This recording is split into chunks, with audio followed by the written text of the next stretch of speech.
Bukod sa inihaing petisyong temporary restraining order sa kasong kinakaharap ni dating Pangulong Duterte sa International Criminal Court, humihirit pa ulit ng dalawa pang petisyon ngayong Miyerkules sa Korte Suprema ang mga anak ng dating Pangulo. Kaugnay naman sa umano'y iligal na pagkakaaresto sa kanilang ama. Ang balitang A to Z ni Ian Maghanoy.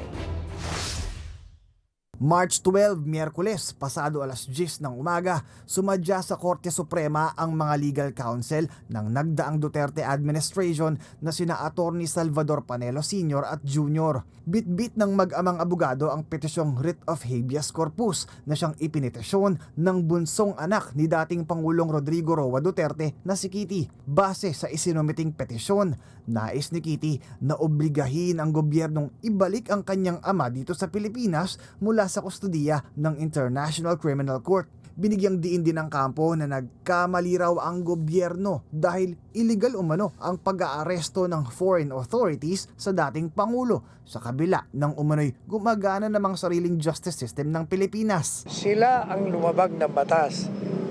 Kinuha nila pwersahan ang presidente.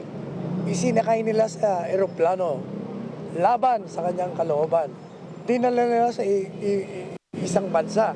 Mantakin mo, pag may treaty, kailangan mo pa mag-apply sa court. Pero ito, wala tayong pananagutan sa ICC dahil nag-withdraw na tayo. Dito, walang court-court. Wala nang daan-daan sa court. Rekta na.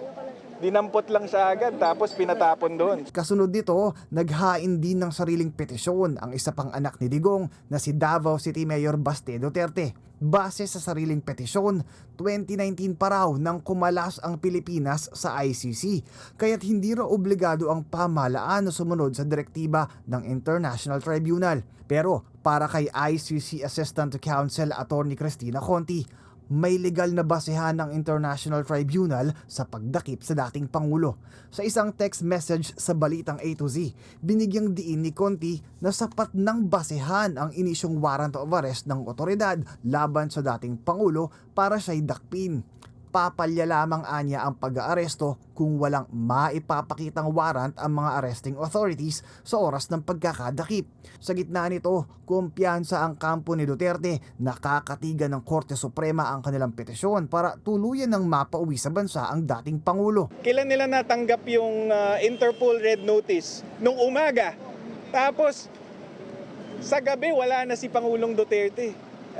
So, ibig sabihin, hindi pinag-aralan, hindi verify, hindi sinukat laban sa batas natin kung dapat nga bang panagutin si Pangulong Duterte sa ICC. Batay sa aming pag-aaral, wala pong basehan ang warrant of arrest ng ICC. Nahaharap si Duterte sa kasong Crimes Against Humanity sa ICC bilang itunuturong umano'y pasimuno ng madugong drug war na kumitil sa buhay ng libu-libong Pilipino. Sa ngayon, humiling na kay House Speaker Martin Romualdez si Davao City 2nd District Representative Pulong Duterte na makalipad at buntutan ang ama sa paglilitis. Nananatili namang normal ang sitwasyon sa EDSA Shrine sa kabila ng naging panawagan ni dating presidential spokesman Attorney Harry Roque na magtipon ang mga Duterte supporters sa lugar. Para sa Balitang A to Z, Ian Maghanoy.